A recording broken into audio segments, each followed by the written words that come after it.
예, 시청자 여러분, JTBC 뉴스룸을 시작하겠습니다. 주말 대규모 집회를 앞두고 긴장감이 고조되는 가운데 정치권은 여전히 혼돈스러웠습니다. 주말 이후에 이른바 광장과 정치권 사이의 온도차가 더 벌어질지 좁혀질지는 지켜봐야 할 것 같습니다. 어제 보도해드린 차병원 계열의 이른바 프리미엄 의원인 차움에서 최순실 씨의 언니인 최순득 씨도 대통령을 위해서 대리 처방을 받아간 의혹이 제기됐습니다. 대리 처방의 심각성에 대해서는 어제 이미 보도해드린 그대로입니다. 그런가 하면 청와대 경제수석까지 동원돼서 특혜를 주려 했다는 성형외과에 대한 JTBC 보도에 대해서 청와대는 적극 부인에 나섰습니다. 그러나 이 부인에는 허점이 많다는 것이 저희들의 판단입니다. 잠시 후에 자세히 다루겠습니다. 오늘 먼저 정치권 소식으로 시작하겠습니다. 이틀 앞으로 다가온 촛불 집회는 최순실 국정 개입 사건으로 크게 흔들리는 전국의 최대 분수령이 될 것으로 보입니다. 여야 정치권은 매우 민감하게 주시하고 있습니다. 신경전도 고조되고 있는데요. 야당은 대규모 장외 투쟁을 통해서 촛불 민심을 등에 업고 박 대통령에 대한 압박을 높여간다는 방침이고 여당은 선동정치라고 비난하면서 힘 빼기에 나섰습니다.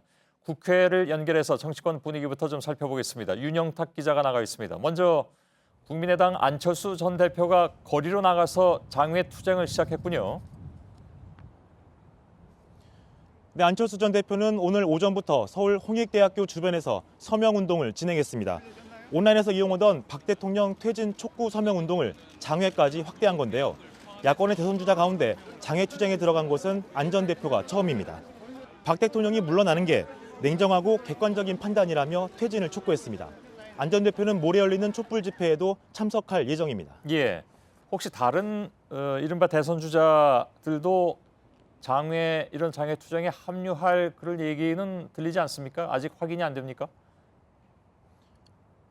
네, 아직까지 공식적으로 발표한 것은 안철수 전 대표가 처음입니다. 예, 국민의당 지도부도 집회에 참여하기로 결정을 했다고 했죠.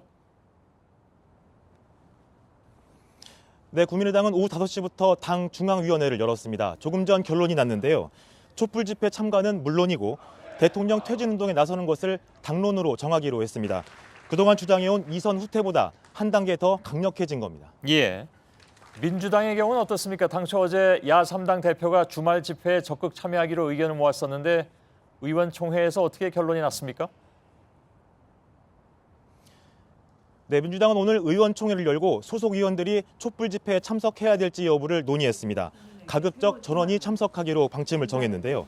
다만 지도부가 촛불 집회에 참석할지 여부는 내일 최고위원회를 열어서 다시 논의하기로 했습니다.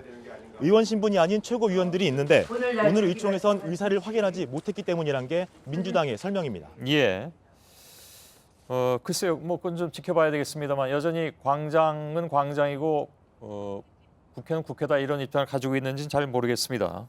좀 더 지켜보도록 하죠. 반면에 현안에 대해서 그동안 침묵으로 일관해오던 새누리당 지도부는 오늘 야당에 대해서 적극적으로 공세에 나서는 모습을 보이고 있는 것 같은데요.